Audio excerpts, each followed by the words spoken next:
babishaka, ahubwo twebwe twisanze mu rukundo rwawe, kuko niko wavuze ngo tubeho tubaho, kandi iminsi wageneye umwana w'umuntu niba uyizi uyifite mu kuboko kwawe no mu kiganza cyawe.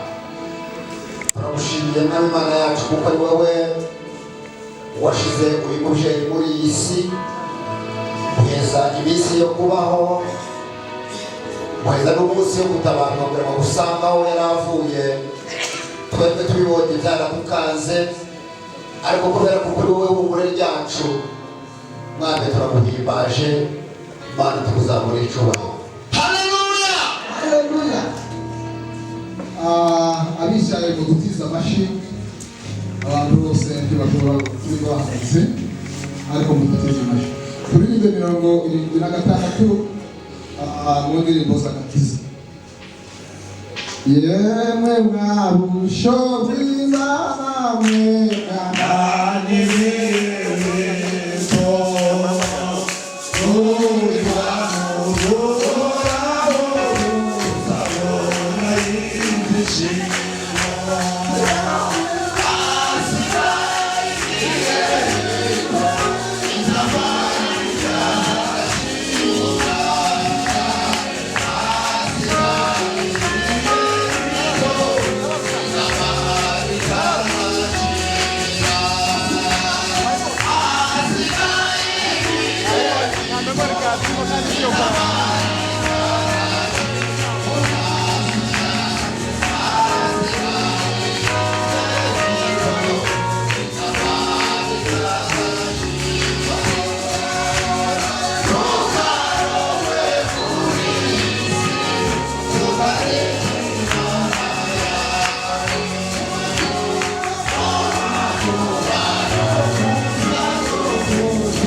kandi iyo nkuru ni nziza ntabwo izatugerageza kandi turi hafi ni twiza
reka twakire muzungu asenge twavuze ngo duhaguruke please ntabwo navuze ngo twicare ntabwo nabwiye ngo yicare navuze ngo duhaguruke ndifuza ko twese duhaguruka n'abarimo barira mwihangane muhaguruke dusenga imana nyiri humure Semeni amen. Imana nyir'ihumure ibasha kuduhumuriza. Ndasaba umuntu wese wicaye guhaguruka. Akutanga mikrofone ari umuntu wicaye. Abarimo bagira kwihangana muhaguruke. Ndasaba Bishop Musunga atambuke hano asenga Imana hanyuma tubone kwicara. Bana data wa twese uri mu ijuru, izina ryawe ryubahwe. Bongeye gushira izina ryawe hejuru, yuko umugambi wawe iteka ryose ari mwiza ku bana b'abantu. Asante Imana yacu, asante Imana ishobora byose. Umugambi mubi nta na kimwe ukora uzajyawe kubabaza no kutugirira nabi, ahubwo byose muri gahunda yawe ariko kutwubaka no kutugirira neza. Uwiteka neza wo uri Imana yo kwizerwa no kwiringirwa. Mu bihe byose ibihe bikomeye n'ibyoroshe tukubona nk'Imana. Mu bihe by'umubabaro n'umunezero tukubona nk'Imana. Ukomeze ugaragaze ubumana bwawe mu buzima bwacu. Data mwiza, ubwo turi aha ngaha turasaba ihumure rivuye iwawe mu ijuru kugira ngo rikomeze ribane natwe, ribane n'ababyeyi basigaye, ribane n'abana n'abavandimwe, ribane n'abaturanyi n'itorero. Buri muntu wese yitekerezeho uburyo ejo tuzajya kuzamurwa kugira ngo tujye kubana n'abera bose. Urakoze kutugirira neza. Imirimo yose ikorwa ahantu ikorwa itwibutsa iwacu mu bwami bw'ijuru tuzajya kuba mu iteka. Urakoze kutugira neza no kudufasha. Mu izina ryawe Yesu tubisaze.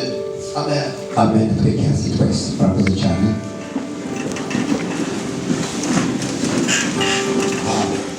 Kandi ubwo ngiye kubategurira hanyu zagaruka mbajyane iwanje ngo aho ndi namwe muzabe, kandi aho njya ziramurayizi. Amen. Bwana sifiwe. Gitondo cy'uyu munsi turanezerewe kuko Imana yose ni umugenga w'ibihe. Muri ibyo yaravuze ngo tupokee kwa mkono wake neema na mateso pia. Ukuboko kw'Imana tubona n'ibyiza n'ibibi, ariko Imana byose nibasha kubikontorora cyangwa se kubiyobora. Cyo bituma rero tuvuga ngo turanezerewe kuko twamenye Imana, nubwo tubura ababyeyi, nubwo tubura abana, nubwo tubura inshuti, nubwo tubura abavandimwe, ariko tukabasha kuvuga ngo Imana ishimwe. Semeni amen. Imana ishimwe kuko niyo yonyine iziduha kuramba no kuramuka, kandi mu kuboko kwayo harimo ibyo yaduteguye byose. Ibyo tubona twebwe nk'abana b'abantu, tubona nk'abana b'abantu, ariko Imana iba yarabiteguye kuva kera isinararema. Urwo rero Imana ihabwa icyubahiro. Turanegereje mwebwe mwese, kubera umwanya ndafata umwanya muto cyane. Twegereje abantu bose bavuye mu turere dutandukanye, twegereje n'abashumba bavuye mu turere dutandukanye, mu matorero atandukanye. Imana idakiranirwa yabashe kubayobora ukabasha kugera hano. Turavuze ngo mwegere n'Imana ibahumuje. Semeni amen. Kandi umuryango wa bugufi, umubyeyi wacu turavuze ngo pole.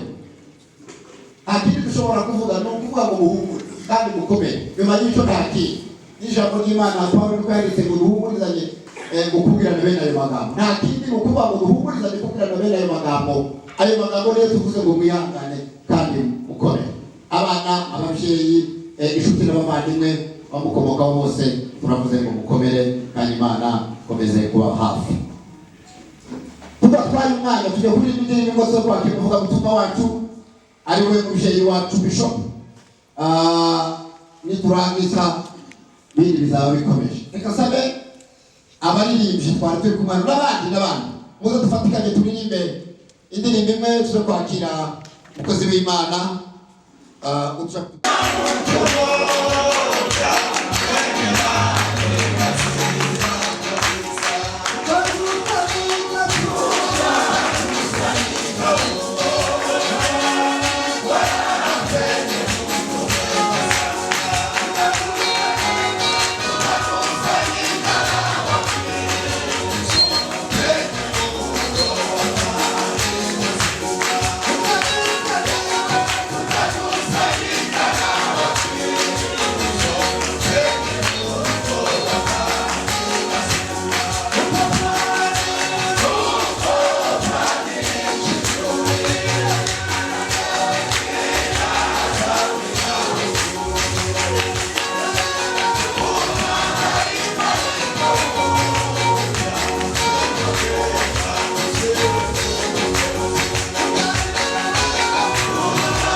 amadakika atarenze 15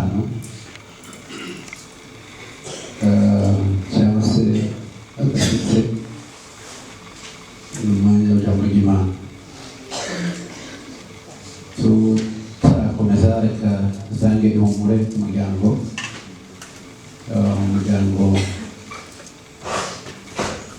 bicaye imbere yacu n'abana bacu, abana biwe n'umuryango wiwe baha, abantu bose baraha. Turabuze ngo twihangane n'Imana yo mu ijuru iguhumurize. Turashima Imana muri uwo mwanya, kuko Imana niyo igira ubuzima bw'umuntu, kubaho k'umuntu, kuba muri gahunda z'Imana. Yobu yavuze ijambo rikomeye, arabana n'irihereza kandi niyo yisubiza, abavuga izina ry'Imana cyangwa icyubahiro. Reka tuze gusoma ijambo ry'Imana, tuganire umwanya muto, tubijyana abakozi b'Imana babiyegereje, n'Imana bose bari aho ngaho baje batabaye, n'abantu bose baje batabaye muri yegerejwe. Tutavuze umuntu umwanya we, ariko umuntu umwanya we abiyegereje kugira ngo tubane muri iki gikorwa. Imana yo mu ijuru twese igume ihumuriza. Turatanga ihumure no ku muryango muzehe ahari n'abana be n'umuryango wiwe bose aho bari mu batari hano, ariko dukomeje gutanga ihumure. Imana yo mu ijuru ikomeze ibahumuriza. Reka dusome mu gitabo cy'Ibyahishuwe Yohana 14 umurongo wa 13 ufite Yohana 14 na murongo wa 13 gira tuze kuganira. Nuko numva ijwi rivugira mu ijuru, arambwira ati, andika ngo kuva ubu hahirwa abapfa bakirambye kuri Nyagasani. Ibyo ni koko, niko nako umwuka w'Imana abivuze ati, abo baruhuka imvune z'imirimo yabo, kuko bazaherekezwa n'ibyiza bakoze. Amen. Amen. Nuko numva ijwi rivugira mu ijuru, arambwira ati, andika ngo kuva ubu hahirwa abapfa bakirambiye kuri Nyagasani. Ibyo ni koko, ni nako umwuka w'Imana abivuze ati, abo bazaruhuka imvune z'imirimo yabo, kuko bazaherekezwa n'ibyiza bakoze. Amen. Reka tubone kandi dusome mu gitabo cya Timoteyo wa 2. Tuje kuganira umwanya muto turangiza Timoteyo wa 2 4 umurongo wa 7, 4 n'umurongo wa 7.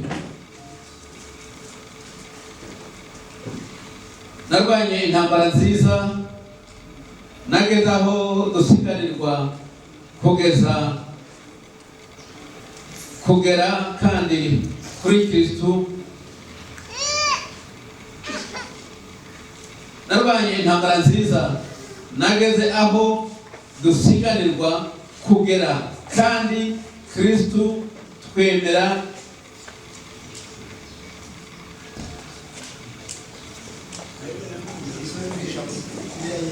Bibiliya narangije urugendo, narinze ejo kwizera, ibisigaye mbikiwe ikamba ryo gukiranuka iby'umwami wacu umucamanza utabera azamurwa urujya munsi. Nyamara si njye jyenyine, ahubwo abakunze kuzaboneka kwe bose. Amen. Amen. Narwanye intambara nziza, narangije urugendo, narinze ibyo kwizera, ibisigaye mbikiwe ikamba ryo gukiranuka iry'umwami wacu umucamanza utabera azampa kuri urya munsi. Nyamara si njye jyenyine, ahubwo n'abakunze kuzaboneka kwe bose. Amen. Bwana asifiwe. Bwana Yesu asifiwe. Tutavuze amagambo menshi rwose twongeye gutanga ihumure muri uno mwanya. Turabizi hari abantu umubyeyi bamuzi cyane bakoranye imirimo. Ndabona hariya Bishop Filimoni aramuzi cyane kuko babanaga inzu y'indi, nubwo bavukana hari amasano yo bugufi, ariko ndabizi kuko n'ubundi hariho amasano y'umurimo w'Imana, bakorana umurimo w'Imana. Ndatekereza kuko amuzi cyane, kandi rwose turabuze kubihangane hamwe na mama hariya. Umubyeyi aje kwivuza, Imana yari izi kuko azorangiza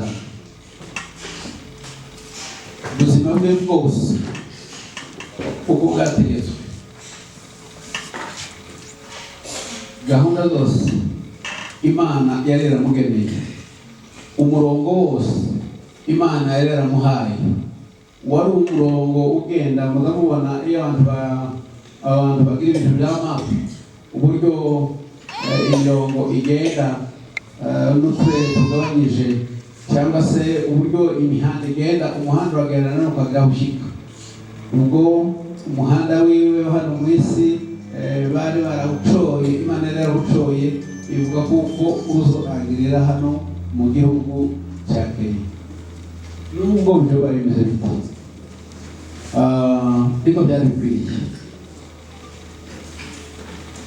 Nanone bimeze gutyo, dukwiye kubyakira kuko uwo ni wo mwanya wiwe.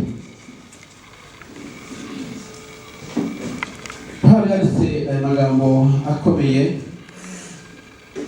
yivuzeho amagambo ubwiwe, amagambo akomeye, uburyo bw'ubuzima bwiwe. Yasezeye akiriho agihaye akora, arasezera nanone arakuvuga uburyo bw'intambara yarwaye. Intambara iyo umuntu ageze ku isi, umunsi yavutse niwo munsi aba yinjiye mu ntambara. Ararira, akaba ahuye n'intambara. Imirimo yose dukora ni intambara, ariko cyane cyane ikwiye kuba intambara nziza mu buzima bwacu. Ibyo dukora tukaba twabinesheje mu buryo bwiza, mu buryo buboneye, mu buryo bw'ijambo ry'Imana.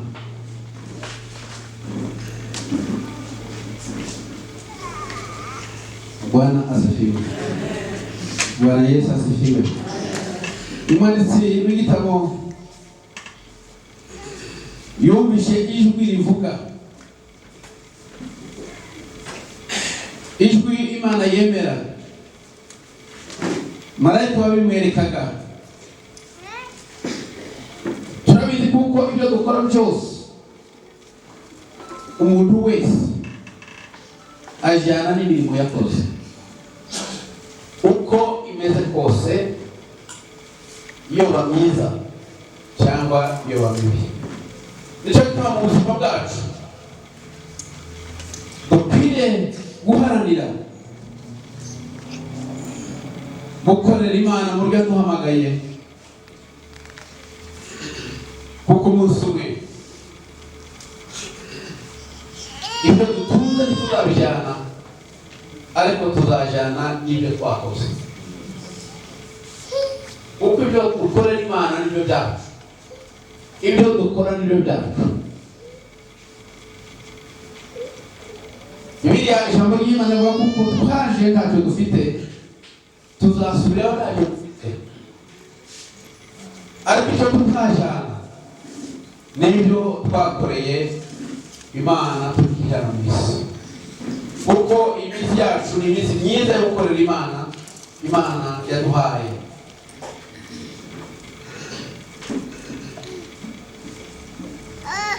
Bwana asifiwe. Rwanya intambara nziza, narinze ibyo kwizera, narangije ubwenzi, gisigaye mbere ikamba yo gukiranuka ry'umucamanza mukuru azampa kuri urya munsi. Kandi yaravuze ngo siwe wenyine, n'abandi bose bategereje bameze nk'umubyeyi hano, natwe twicaye aha ngaha twese turategereje umunsi umwe Mwami azavuga ngo nimwinjire kuko mwakoze neza. Amen.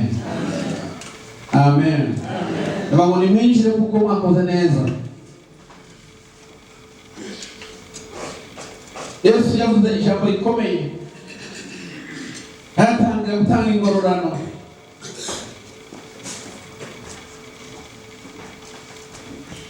Abantu basurana, abantu batabara, abantu bakora imirimo, abantu bakora ibintu bikomeye ariko cyane cyane babikoreye mu buryo bw'Imana. Hari imirimo ikorwa ikomeye ariko idakorwa mu buryo bw'Imana. Hariho n'imirimo ikomeye ikora mu buryo bw'Imana. Bibiri ijambo ry'Imana yavuga ngo urya munsi bazatubwira ngo wa wundi wakoreraga, wa wundi wasuye, wa wundi wambitse, wa wundi waje kureba arwaye, wa wundi watabaye nk'uyu nguyu, ni jewe wari kubikorera, injira aho data yagusezeranije. Kuko ibyo duha dukora byose ni urutonde imbere y'Imana. Imana izabigarura kugira ngo noneho bibe imirimo yo kuduheza iwade mu byo twagiye dukora. Nimwihangane, umukozi w'Imana yarangije igihe cye.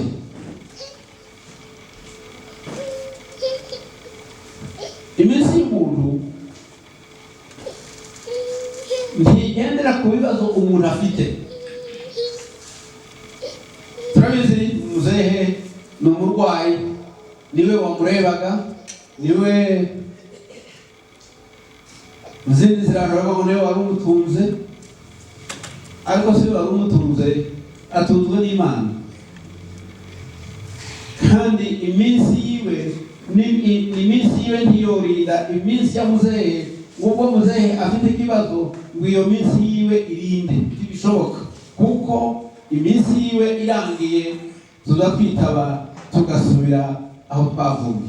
Kurwo ngubwo mwihangane bantu b'Imana, mwihangane muryango uri hano, mwihangane abantu bose bari hano. Yacuriye, yarangije iminsi yiwe kandi yakoreye Imana mu buryo Imana yabimuhaye.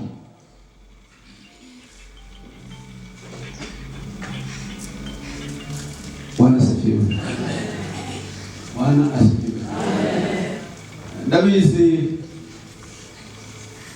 muri mwanya haraza kuba ubuhamya cyangwa ejo abantu baratangira bavuge imirimo yakoraga, bavuge n'imirimo atakoraga. Uva mbaye mu birimo kandi nanjye si mutoya, nta muntu ndumva bahamije nabi, kandi ntakwiye guhamwa nabi kuko aba yarakoze neza. Ariko cyane kavuga abapasiteri bazavuga ko umuntu nguyu ngo yendaga imirimo, ngo yaratangaga, ngo yatangaga icyacu. Bibiliya avuga ngo yego yawe iwe niba watanga icyacu ataragitangaga iwe ntiyagitanze. Noneho ubwo niba atagitanze bigendeye, noneho ubabeshye, wowe usigaye ubeshye, ukabeshye umuntu wagiye atarakoze icyo kintu, uzabumva ibyo ngibyo. Noneho muri ya mirimo, muri ya magambo twavuze, uzajyana imbere y'Imana, izakubaza ngo ese wa munsi wa munsi ibyo wavuze ubivuga kuri uriya wabivuze gute? Ni byiza se tuvuga ikintu tuzi, ariko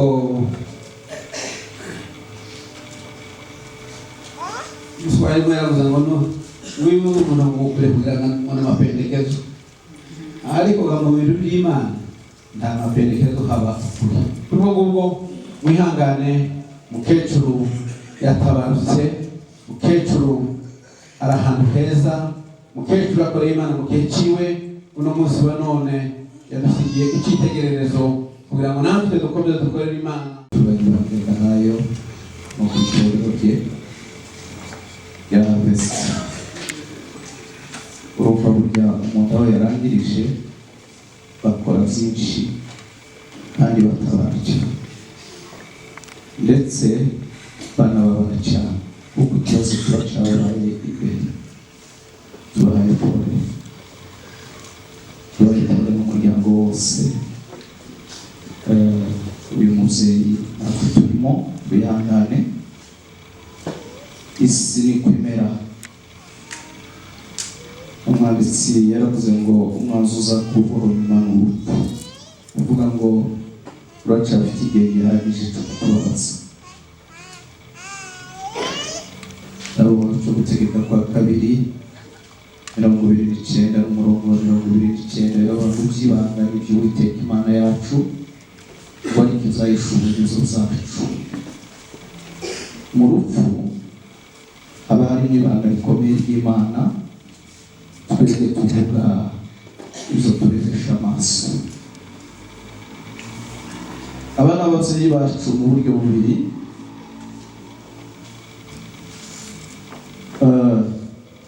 Urumva imirimo umugabo akora abayikorana na madame we. Umutware we Pasiteri Filipo yabaye umubyeyi wacu mu mirimo y'Imana kuva kera turi bato, turi abana bato, aho twari dutuye muri Byura, ahantu bita kwa Mboga. Abantu baje ari ahantu badatuwe, ari mu bahatuye mbere, nibo bazanye ikanisa rya mbere aho ngaho twari dutuye. Batangira gukorera Imana badutoza turi bato cyane, baratuyobora kugeza dukura turi abantu bazima, turashaka, turabashakira, baba ababyeyi bacu no mu buryo bw'umubiri, baturera mu buryo bwose. Kandi mu by'ukuri uyu mubyeyi bari begeranye ari batatu. Mabukwe niwe mukuru, agakurikirwa na madame Pasiteri Mutwa, nawe agakurikiraho umuherezi wabo akaba uyu mubyeyi wicaye ahangaha hamwe n'umutware we. Niko twarabanaga. Filipo araturera kandi akora imirimo myiza myinshi bari kumwe. Nzanibuka aho hantu byari amashuri, byari n'ibitaro. Uwaze mu bitaro za mbere zo kwa Mboga ni Pasiteri Filipo, abizana akoresheje itorero bitaga ngo ni Seba, itorero rya Seba.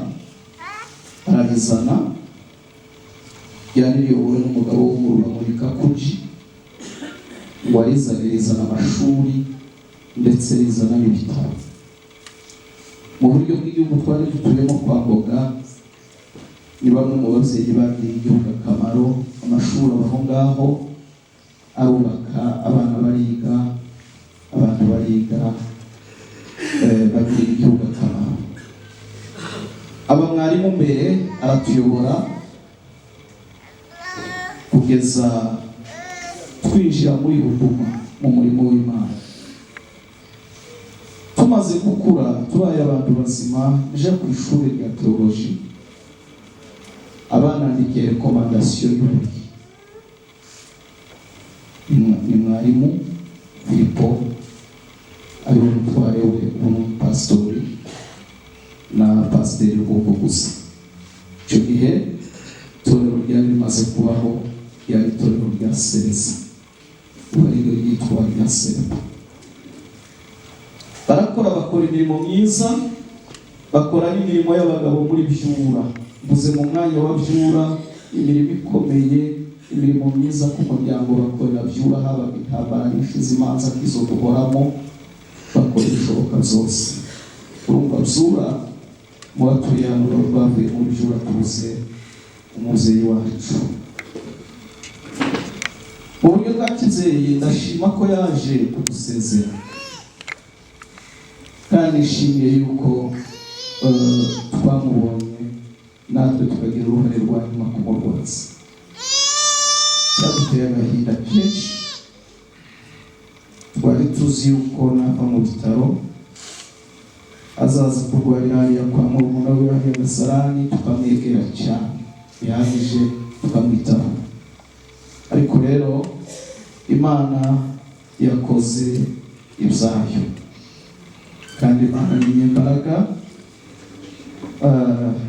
Umuntu agira stage aho uviramo no mu modoka, ahangaha ni Imana yagiye kwari azatabaruke. Ntakindi kintu cyari gukora. Batubereye ababyeyi baturera neza, bashaka kera, bashakira ngo umukwe wabo mukuru kera, bose baranegera.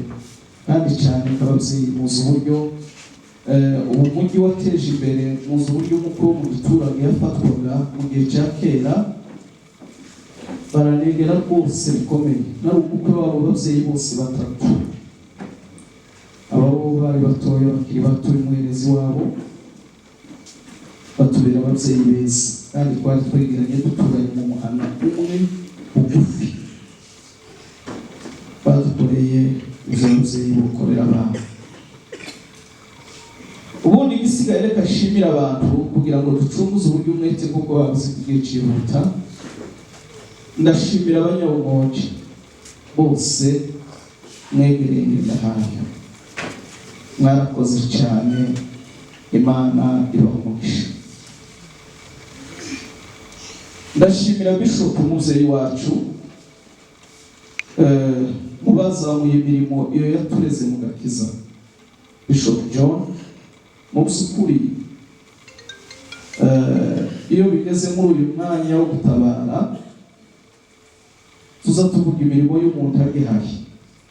Dutabara hariya ku bitaro aho yari ari, nagiye nzizeye ko musangayo, kandi uko ni ukuri kuko bizwi, kandi narashyitse musangayo, agomba kudukomeza atwihanganisha ku mubyeyi.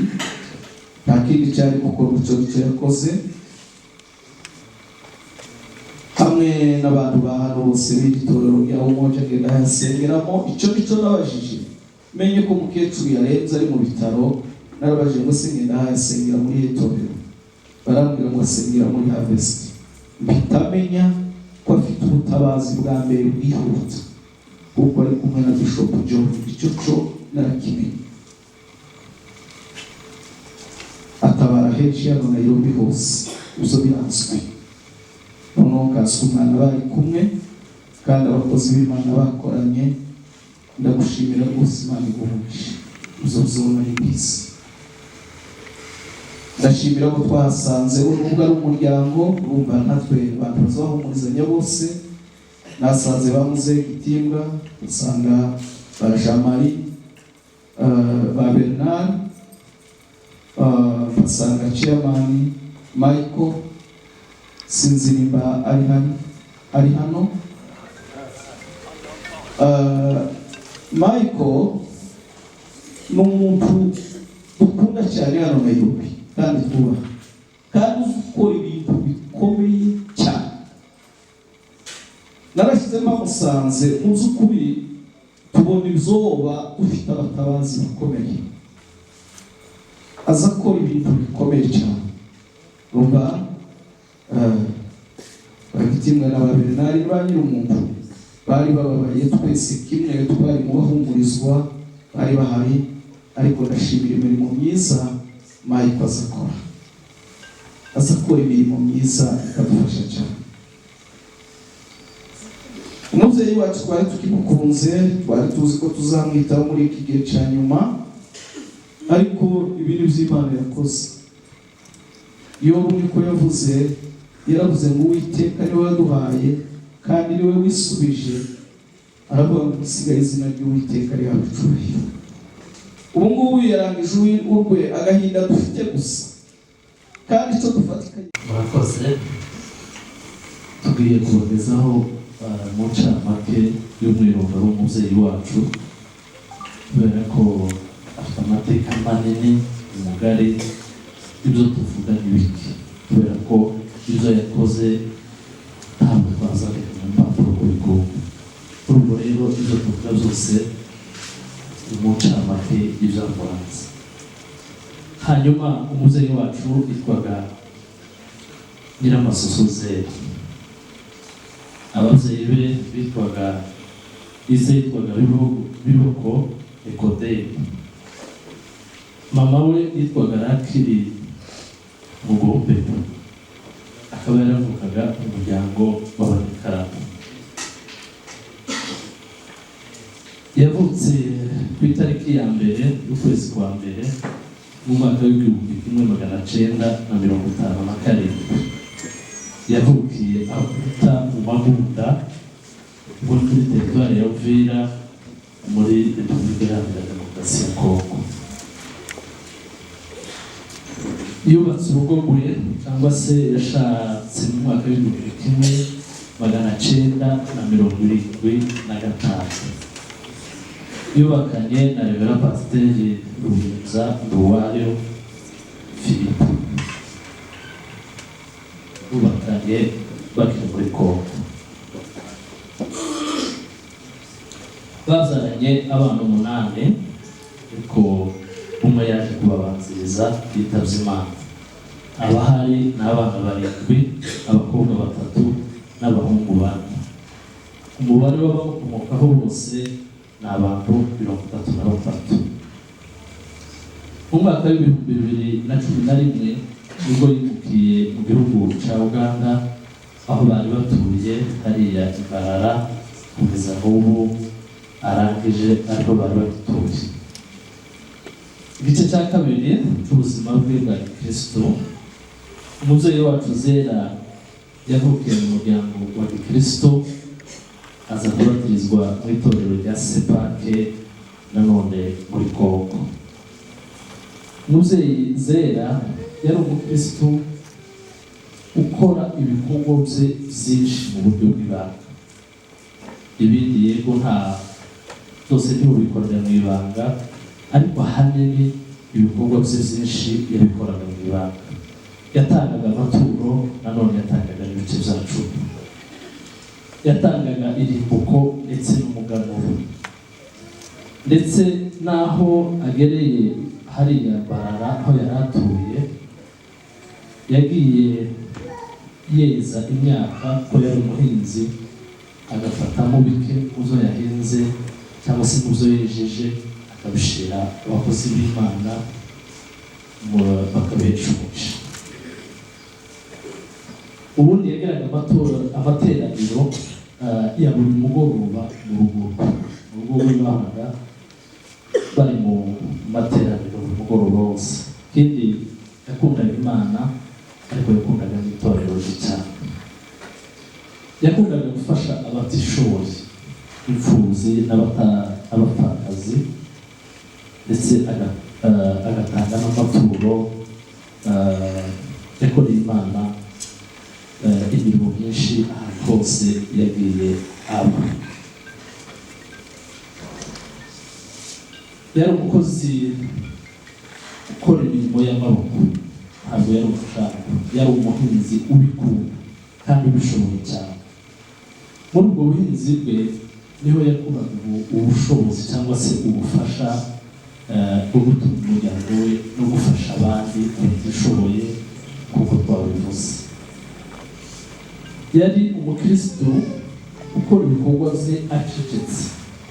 Yakundaga gufasha abatishoboye, yabahaga imyenda n'ibindi bintu bisanzwe mu buzima bwa minsi yose. Ibyo byose yabikuraga mu mirimo y'amaboko ye, mu byo yabaga yakoze kugira ngo afashe abandi, afashe n'umuryango we. Yareze abana be uko bisanzwe, ariko kandi yagiye arera n'abandi bana bava mu yindi miryango itandukanye. Icyo turakimushimira rwose. Igice cya gatatu ni imibanire ye n'abandi. Umubyeyi wacu Zera yari azi kubana n'abantu batandukanye. Igihe cye cyose yatekerezaga ko hari ikibazo yaba afitanye n'undi muntu. Igihe cyose yabaga abitekereje yihutiraga kumusaba imbabazi kugira ngo bakiranuke. Ndetse n'igihe ageze hano muri iyi minsi ye yane, yageze akunda kuvuga ko aramutse atashe, Imana iramutse imuhamagaye, yakundaga kuvuga ahamya ko yababwiye nta kibazo afitanye n'umuntu uwo ari we wese. Yaranzwe n'ubunyangamugayo, yakundaga abantu, yari azi kubana n'abantu bose neza. Igice cya nyuma, imirimo ye yakoze. Umubyeyi wacu yari umuhinzi wabigize umwuga, kandi Imana yari yarahaye umugisha imirimo y'amaboko ye. Aho ahinze hose haramwumviraga, akabona umusaruro yifuza, yaba akiri muri Kongo ndetse n'aho yari atuye hari Imbarara muri Uganda. Nubwo hari mu mujyi, ariko yakundaga guhinga hafi y'urugo kandi akabasha kweza, akabona imyaka ishimishije. Nanone yakoraga ibikorwa by'ubucuruzi hamwe n'ibyo byose by'ubuhinzi, ariko cyane akarushaho yakundaga kubikorana n'abandi. Ndavuga iby'ubucuruzi, yakundaga gufatikanya n'abandi mu rwego rwo kuzamura ubukungu babinyujije mu buryo bw'ibimina no kwizigamira. Ibyo bintu yakundaga kubikora cyane kandi afatikanyije n'abandi. Hari abaza bakora ariko bakabanya kugenda, ariko ibikorwa byose yakundaga kubifatikanyije n'abandi kugira ngo babashe kwizigamira. Soza, hari amasomo menshi umubyeyi wacu adusigiye tuzahora tumwibukiraho cyane. Ndavuga gufasha abatishoboye no gukora imirimo ye mu buryo bw'ibanga n'itorero. Umubyeyi wacu tuzahora tumwibuka, adusigiye umurage w'ababyeyi. Ibyiringiro byacu ni uko tuzamubona ubwami bw'Imana. Ruhuka mu mahoro ya Nyagasani. Tuzahora dukwibuka abantu tugiye tukigukunze, ariko wabwiye kohereza Imana uruhukiro bw'abera. Reka dufate umunota umwe twese duhaguruke twibuke inyuma y'umubyeyi wacu.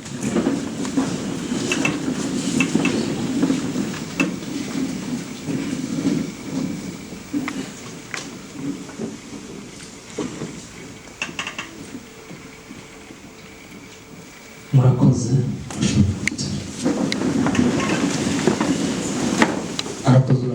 Amen. Amen. Dushimira Imana kuba tugeze kuri uyu munsi w'umukecuru, nubwo ntabitekerezaga ko ushobora gushaka kuri uyu munsi, ariko Imana yo yagize ko ariyo minsi yanyu. Tutagiye mu magambo maremare, amaze mbabwire gatoya ko umukecuru yarwaye. Umukecuru yaragize iminsi yarwaye itari miremire cyane, hari hashize nk'umwaka ataka yuko arwaye, arivuza hari Imbarara, tutazashoboka kugeza aho dutekereza kumuzana hano. Araza, amaze gushika hano bamujyanye ku bitaro bisanzwe ngo dushike, baramupima, baratubwira ko afite ibibyimba mu nda. Biba ngombwa yuko abantu, kuko ibibyimba yari afite ntabwo bari kumuhereza umuti ngo biveho. Ibyo bibyimba nibyo byaje gutera ikibazo cyo kuviramo urupfu. yuko bamubaga abaganga barambwiye ngo ibibyimba yari afite basanze bimwe byari muri trompe ibindi biri inyuma, noneho arava cyane cyagiye bagerageza kubikuraho amaraso arashira. Amaraso amaze gushira umutima urahagarara. Umutima umaze guhagarara abaganga bagerageza kureba mu mutima kugaruka, barabigerageza nk'aba n'abantu babigeraho ariko ntiyabasha kugarura ubwenge ahita aja muri koma. Twagiye ku bitaro hari ku wa mbere kugeza ku wa gatanu akiri muri koma, ariko subiye inyuma ho gatoya Petero yaje asa nkaho yabyiteguye n'ubwo yabidurushaga kakuriya bavuze ngo yakoraga ibintu bye mu ibanga. Yagiye kuvimbanara ahamagara abantu bose bari mu rugo kubera ko umuzehe n'abuzukuru be bari bahari, bariyega barasezerana barabitunganya. Ushike hano ndabimubaza ndamubwira ati se ibyo bintu navyo numvise byagenze, arambwira ati nta kibazo gisanzwe, nta kibazo rwose. Noneho nyuma yaho komeza kumubaza ati se ubwoba bwo kubaga, arambwira ngo nta kibazo mfite rwose, nta kibazo mfite nubwo nopfa jewe igikuru nuko mpfuye ngeze hano mu rugo rwawe nkabona abana bawe. Ni naryo jambo rya mbere yambwiye mvuye kumutega twinjiye mu nzu, arambwira ngo nubwo nopfa ubundi ntateka jewe icyari kimpangayikishije kwa kubona abana bawe kandi nababona. Akikicara ndarohamuje no kumvira.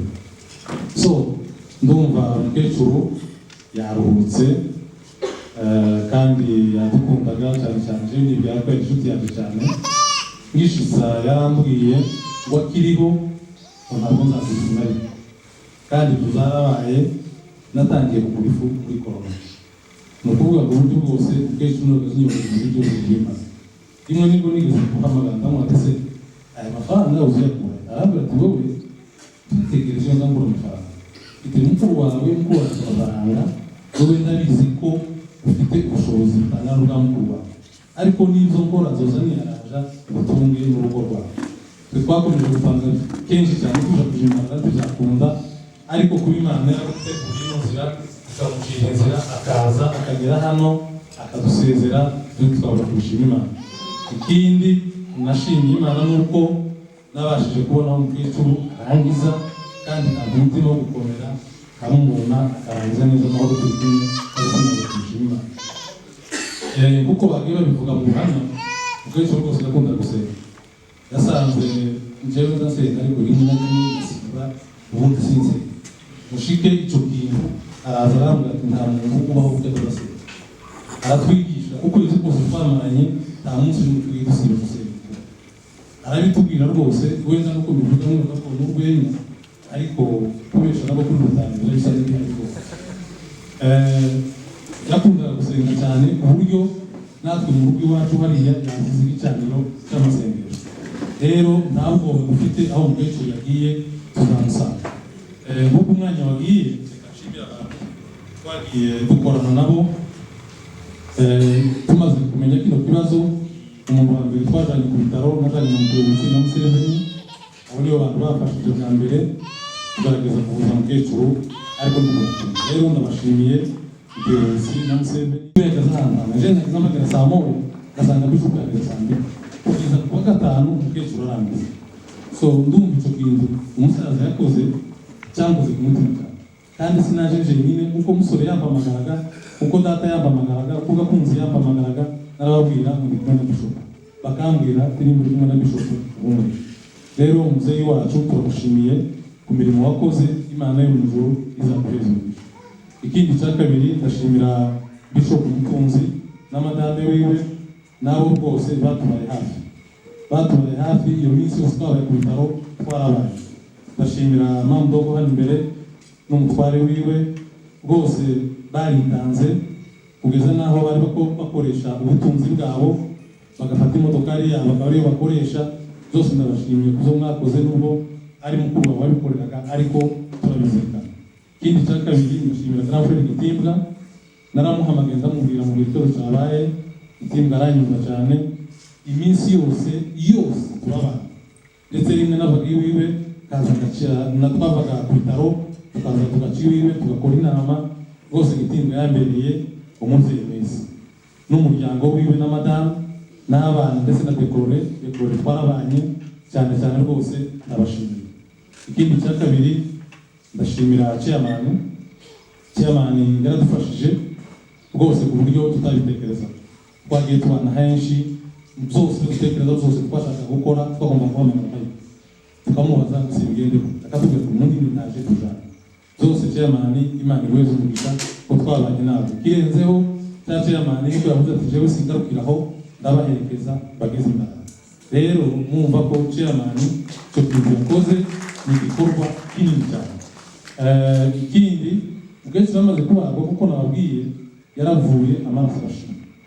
Noneho mu minsi ibiri bari bamaze kumutera amasashe 18 dushakisha abantu batanga amaraso. Burya gutanga amaraso bamwe bazabitinya kandi ari igikorwa cy'ubutabazi. Noneho hakaba timu yari irimo Munyambundu ikaba na Mwungeri kuorganiza abantu turababona batanga amaraso. Rwose iyo timu ndayishimiye rwose nubwo bavuga bose ariko ndabashimiye ko organiza abantu bakaza batanga amaraso. By'umwihariko harimo mwene data bomb kuko tumaze gushika muri abo ngabo batanze amaraso baravuze ngo harimo umwe bagomba gufata akajaga kan bakaja kumukuramo plates nizo bari kubatera mu kecuru zariko zifasha amaraso utakomeza kuva cyane. So zari bisa nkaho biteye ubwoba kuva ngo uri n'amaraso gusubiremo bayungurure utuntu bari kubita mu plates tubaza gutera. Noneho bonke iwe aremera ngo bimubwire n'abaganga ngo bimubwire aravuga batakibazo. Mwene data ndagushimira rwose Imana igumugisha. Ikindi ndashimira itorero ryacu muri rusange ryahageze itorero ryacu ryahageze mwaritanze narababonye mwese rwose Imana ibaheze umugisha guhera ku bayobozi n'abamama n'abasore n'urubyiruko. Ikindi ndashimira umuryango wacu wa Gasita uhereye ku bayobozi ku basore ku bana narababonye ndishima cyane muzahore mukora gutya. Ikindi ngomba gushima ni umuryango kwa databukwe aho mvuka aho nashatse narababonye nabonye muzehe na mukecuru niwe wakomeje kubana na mukecuru iminsi yose yamaze hariya mu rugo bamwitayeho baramuganirije rwose mwarakoze Imana ibaheze umugisha. Bityo nakutebuka nawe twarabana hariya hafi twarakoranye cyane rwose Imana ibaheze umugisha. Ntibagiwe n'abandi bose abakwamboga abanyabyura abo bose Imana yo mu ijuru ibaheze umugisha. Ndashobora kwibagirwa wenda simvuga umuntu mu mazina ariko buri muntu wese wageze hano ku bitaro wasuye umukecuru akamureba kiri kuri koma uwatanze amafaranga ye kuko amaze kuja mu bitaro baduhaye bile ndende idutera ubwoba ariko abantu baratabaye batanga amafaranga hirya no hino.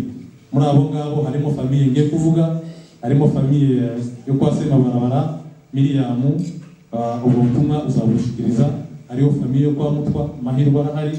Hariyo famiye yo kwa Mutanduzi Mahirwa arahari.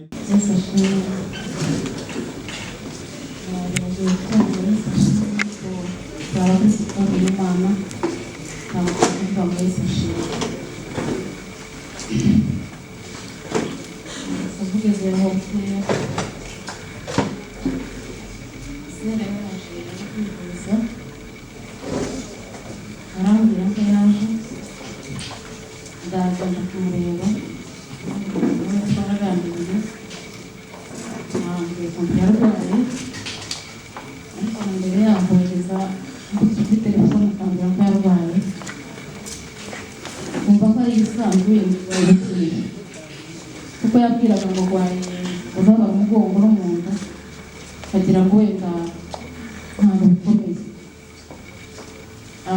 Mu kwezi kwa kabiri narwara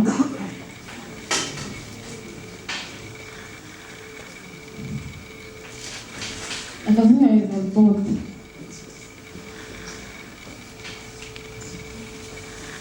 Imana ko yaje tukabonana nawe akabwira gushima Imana ko yasanze nabwize nawe yaje ageze hano agomba kumenya ukuntu yarwaye none nawe akaba agiye kubagwa numva ngize ikibazo nkamubwira nti numva bigoye impamvu narabazwa ariko numva ndafite ikibazo nk'icyawe tugiye kutugora nguko ndetse nkumva mubwira ati se wabiretse arambwira ati se ko mbabara numva nabireka gute mukwiye gusenga zabaye ariko byakunze twaraganiriye byinshi ndamubwira nti nta kibazo niba ugiye kubagwa numvayo uzaza gutware ugwarire mu rugo kuko abana bazajya mu kazi njyewe nta tumvura ndi mu rugo uzaza ugwarire mu rugo arabinyemerera arambwira nti ntacyo ubwo nimba mu bitaro uzaza tuvugane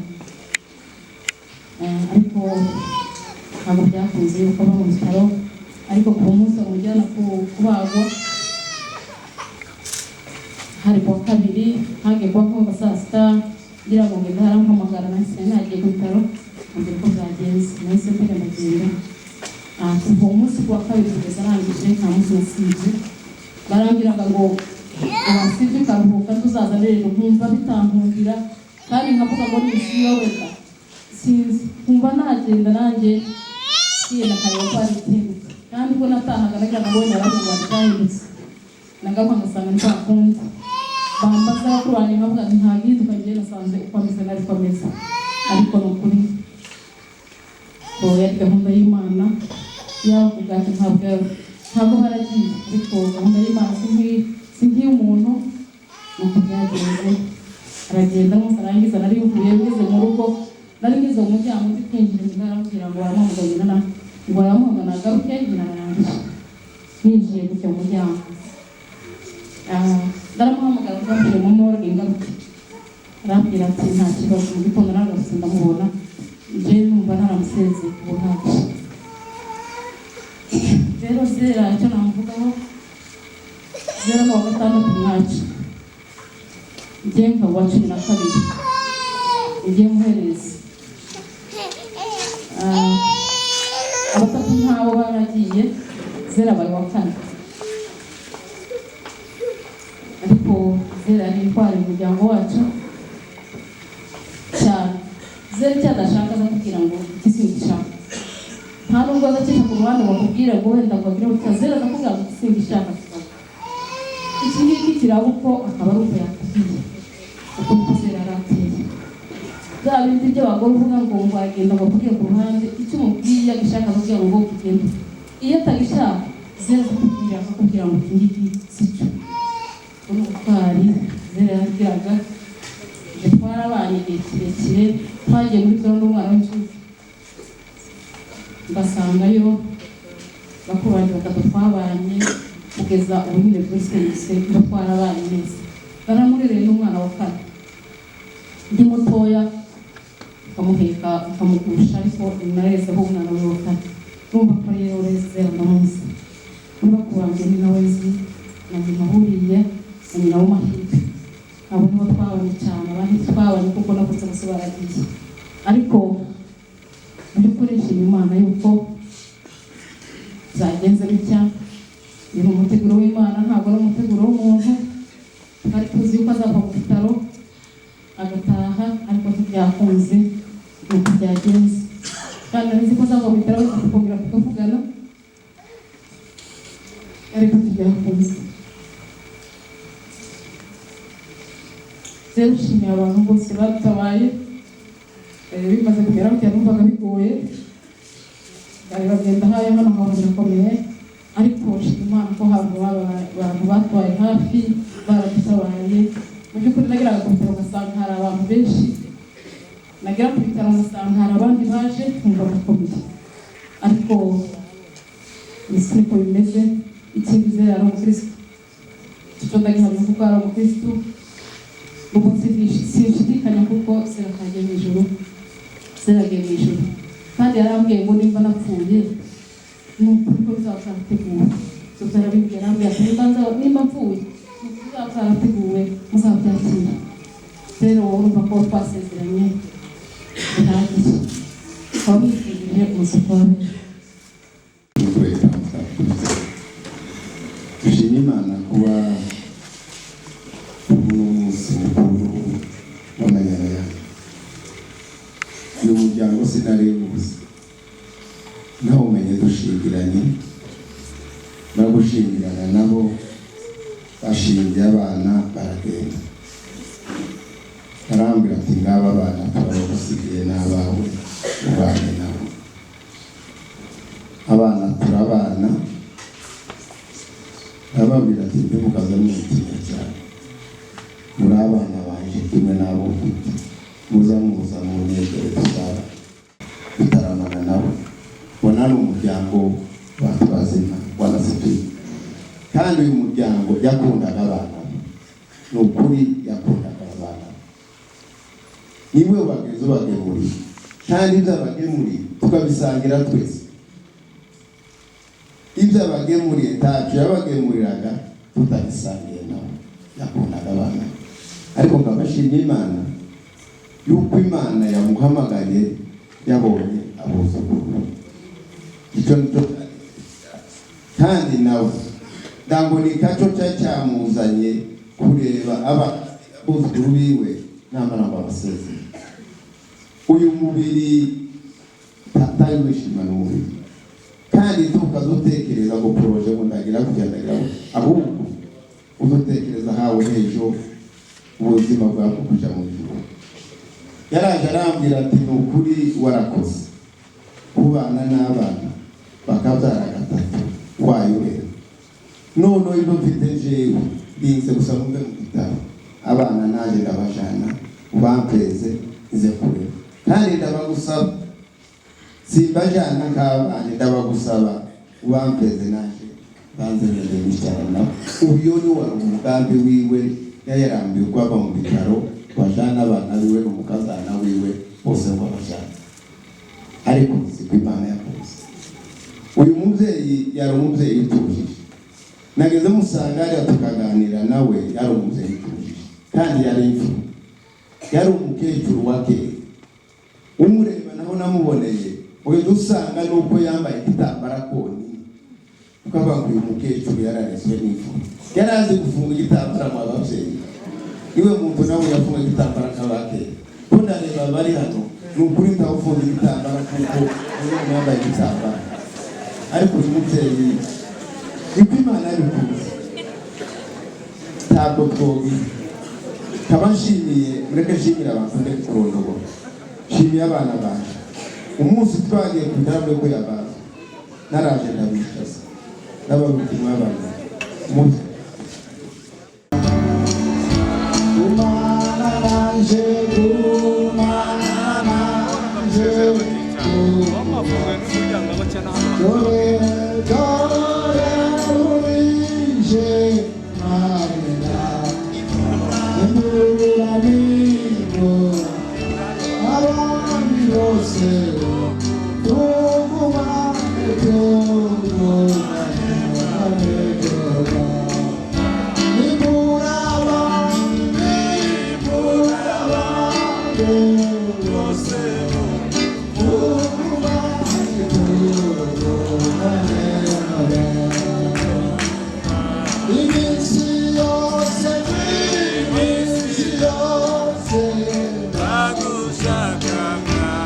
Oh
zamura zamura